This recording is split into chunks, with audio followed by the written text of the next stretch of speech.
Bine v-am găsit, dragii mei din Zodia Balanță, oriunde v-ați afla. Bine ați venit pe canalul meu, Tarot Flor de Loto. Numele meu este Nina, pentru cei care nu mă cunosc, și ca de obicei mă bucur să vă alătur atât pe dragii mei abonați, cum de asemenea și pe cei care poate sunteți pentru prima oară aici pe canal. Azi, așa cum am obișnuit, voi face o lectură temporală, fără limită de timp, o lectură pe care voi să o puteți urmări oricând doriți sau atunci când apare în viața voastră. Desigur, dragii mei, nu trebuie să uitați un lucru important, și anume faptul că voi sunteți stăpânii propriei voastre vieți, voi vă construiți viitorul. Așa că vă rog din suflet să luați decât acele mesaje care rezonează cu voi, iar restul lăsați-le să zboare în univers, pentru că sigur sunt pentru alte energii, pentru alte persoane care într-o mai mică sau mai mare măsură au o legătură cu Zodia Balanță. Așa că, dragilor, toți cei care aveți Soare, Lună, Venus, Ascendentul sau poate vreun aspect astral important pentru voi din harta voastră natală, atunci această lectură este de asemenea și pentru voi. Și haideți să vedem cam cum este energia voastră în acest moment. Și am ales să fac acest lucru folosindu-mă de această carte magică. Și haideți să vedem care este energia, dragilor mei, din Balanță. Refugiul din munți. Se pare că anumite momente de singurătate sunt chiar necesare. În acea liniște a propriei tale ființe te vei cunoaște pe tine într-o manieră mult mai emoționantă. Vei descoperi acea forță internă pe care nici măcar nu știai că o ai, iar asta te va ghida în următoarele provocări care vor veni. Ar trebui să relaționezi toate aceste informații cu o întrebare pe care probabil unii dintre voi și-o pun în acest moment, pentru că aici se află cheia, aici se află răspunsul. Este de fapt un îndemn, dragilor, pentru cei care desigur se regăsesc în acest mesaj, în această energie, în această informație, că probabil că ar trebui să stați un picuț singurei. Să stați un pic singurei și în felul ăsta, lucrul ăsta vă va ajuta pe voi să vă liniștiți în primul și în primul rând, să vă liniștiți spiritul, să vă liniștiți partea mentală și să puteți găsi acel răspuns pe care îl căutați. Acum, haideți să vedem ce ne spune tarotul animalelor, da? Tarotul animăluților. Cu ce vine pentru voi, dragii mei, din Balanță pe plan profesional?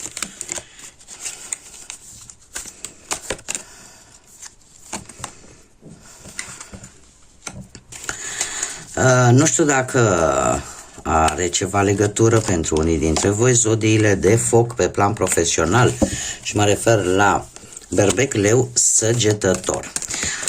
Se pare că cu ceva timp în urmă ați avut o reușită din punct de vedere profesional, ați făcut așa, ați mai făcut un pas înainte în rezolvarea posibilă a unor situații de natură profesională. Ori a apărut cineva în care voi posibil să aveți încredere, sau cineva care te-a ajutat să găsești ceva de muncă și care să aibă legătură posibil cu zodiile de foc, cum am mai precizat și înainte, Berbec, Leu, Săgetător. În prezent te bucur de acest plan care a ieșit de minune și e ca cum să spune, ca un succes în urma efortului pe care voi l-ați depus. Cu ce vine? De asemenea, aici mi-apare, deci persistă zodiile de foc pe partea asta profesională. Mi-apare regina de primăvară care pe partea asta muncii, în viitorul apropiat, îmi spune că există posibilitatea de a avea o reușită foarte rapidă. Ori, cum am mai spus, în găsirea unui nou loc de muncă, cu un șef posibil mai în vârstă, și eu aș mai spune că sunteți destul de dominanți, sunteți destul de deciși și nu o să vă lăsați până nu veți obține ceea ce voi v-ați propus. Nu știu, poate să fiți în centrul atenției, poate nu știu, să fiți un pic mai independenți, poate din punct de vedere profesional, să nu mai depindeți foarte mult de alte persoane. Haideți să vedem pe plan material, dragii mei, pe plan material. Încă o dată mi se repetă zodiile de foc. De data aceasta avem decât Berbecul. Se pare că cu banii ați fost destul de organizați, destul de bine structurați, v-ați dat seama că este important să faceți acest lucru și cumva banii i-ați, să zicem așa, sau ați fost influențați posibil de cineva mai în vârstă. De cineva mai în vârstă posibil din zodia Berbec, care v-a ajutat sau nu, poate ați făcut-o chiar voi, ați împrumutat cumva caracteristicile împăratului, în așa fel încât să fiți cât mai chibzuiți, cât mai organizați, cât mai bine puși la punct din punctul ăsta de vedere financiar. În prezent avem o prințesă de iarnă. Se pare că în acest moment cumva ceva s-a întâmplat. Nu știu, ai primit o informație. Ai primit o informație așa pe nepusă masă și ai primit-o într-o manieră care te-a cam supărat. Și este relaționată se vede treaba că e relaționată cu banii. Da? Chiar dacă mesagerul, cine v-a dat această veste, a fost un pic lipsit de diplomație, voi totuși vă folosiți abilitatea de a gândi și de a găsi o soluție logică și rațională la respectiva problemă, pentru că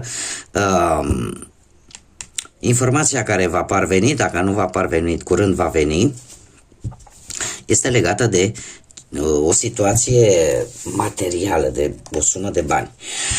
Viitorul apropiat vine cu un 2 de primăvară, care îmi spune că va exista totuși un echilibru între ceea ce intră și ceea ce iese, da? Din punct de vedere al banilor.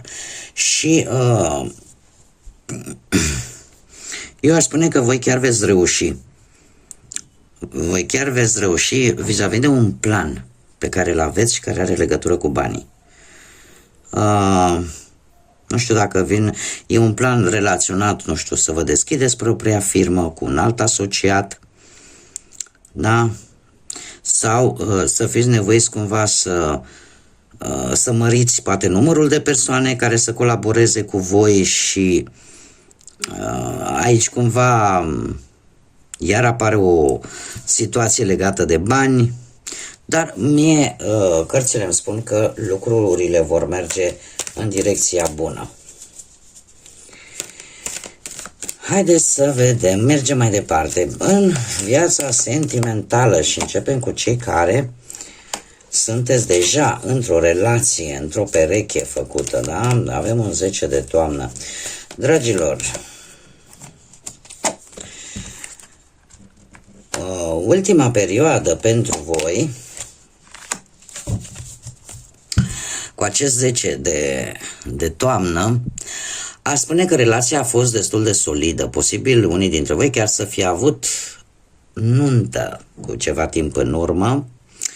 O nuntă în care, trebuie să fac această precizare, au existat și niște interese materiale. Prezentul vine cu un 6 de primăvară, care îmi spune că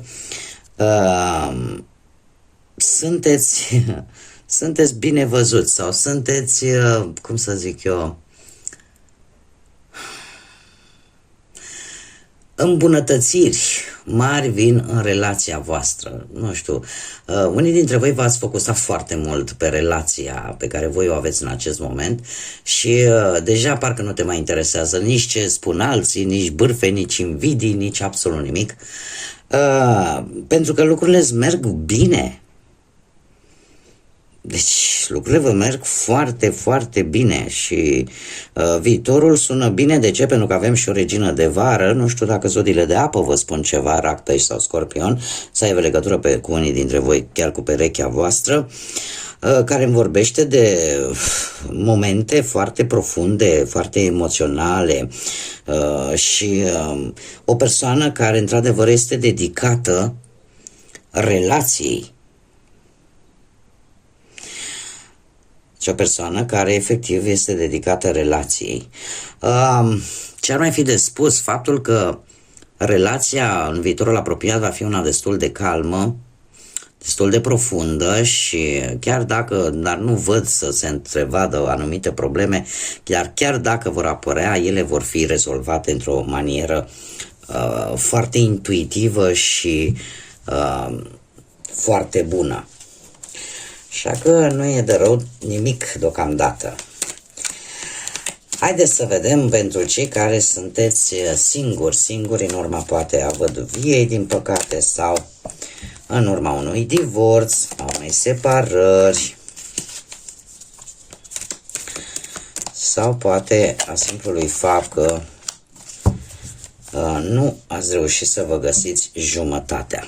Dragii mei, se repetă aici, avem... Ați trăit cu ceva timp în urmă o experiență profund emoțională, posibil cu vreo zodie de apă, Rac, Pești, Scorpion. Problema este că cumva lucrurile s-au desfășurat destul de rapid. Destul de rapid și e posibil să fie cineva mai tânăr decât voi, pe care poate să-l fi cunoscut, nu știu, poate la locul de muncă.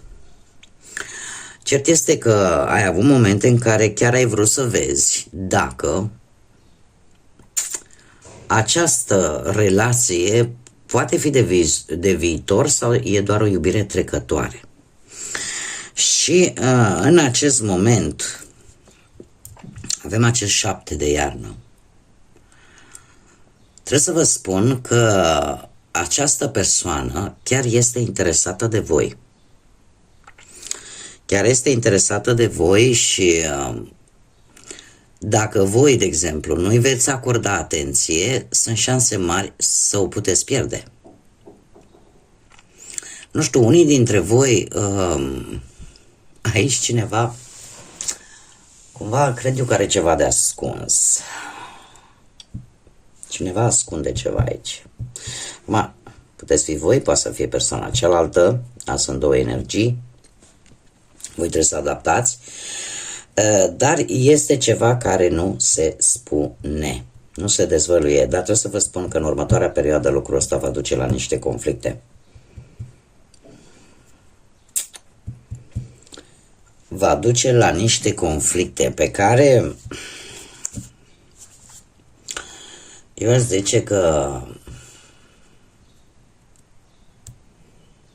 ori sunt alte persoane interesate de aceeași persoană sau poate chiar de voi, dar aici apar niște tensiuni.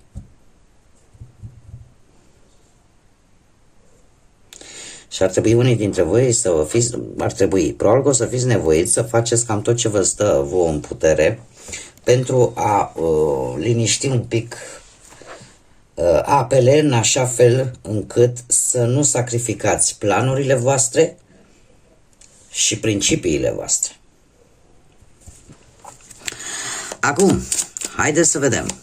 Gânduri care există, dar nu se spun, că sunt la voi, că sunt la o altă persoană de care voi sunteți interesați. Hai să vedem, asta voi știți. Dar sunt gânduri care nu se spun. Îmi este frică că sentimentele pentru mine nu sunt identice, nu sunt mutue. Adică ceea ce simți tu pentru mine nu este la fel cu ceea ce simt eu pentru tine. Da? Gânduri nespuse, nerostite. Haideți să vedem ce mesaj mai avem de lucruri neștiute. Avem steaua. Steaua care vine cu ghidare și inspirație. Dragilor, urmăriți semnele. Urmăriți semnele pentru că e posibil să vă transmită mesaje. Semne, nu știu, poate unii dintre voi vedeți anumite ore repetitiv sau anumite cifre repetitiv sau anumite lucruri care parcă au o anumită repetitivitate. Da. Ele înseamnă ceva și se încearcă să ți se transmită niște mesaje. Puteți să le căutați pe internet, nu știu, dau un exemplu. Vezi ora 17 și 17 minute și o vezi azi și poate o vezi și mâine sau alte ore. Căutați pe Google și imediat găsiți răspunsul. Puteți să scrieți ce simbolizează ora 17:17 din punct de vedere, nu știu, spiritual. Ce vă interesează pe voi și veți găsi răspunsul. Pentru că aici îmi vorbește de o ghidare. Ghidare și inspirație. Ce mai avem? Avem viziune. Uită-te împrejurul tău pentru răspunsuri. Viziunea ta interioară, intuiția ta ține gânduri foarte profunde. E cam același lucru. Da? Uită-te în jurul tău pentru răspunsuri. Exact ce vă spuneam, atenție la semnale, pentru că ele vin. Dar dacă le ignorați, din păcate, nu poate să vă transmită nimic. Bun, dragilor, cam atât am avut de spus. Eu vă mulțumesc că ați fost alături de mine și am fost împreună la această lectură. Mulțumesc de asemenea tuturor celor care contribuie ca de fiecare dată cu like-uri, distribuiri, comentarii și bineînțeles să invit pe toți cei care încă nu s-au abonat să o facă, să fim împreună aici la fiecare lectură. Totul este gratuit, nu costă absolut nimic și până data viitoare când ne vom reîntâlni la o nouă lectură, eu vă doresc tot binele din lume. Fiți atenți la semnale și fie ca lumina să ajungă în sufletele și în gândurile voastre. Până data viitoare când ne vom reîntâlni, numai bine vă doresc și să fiți iubiți, dragilor.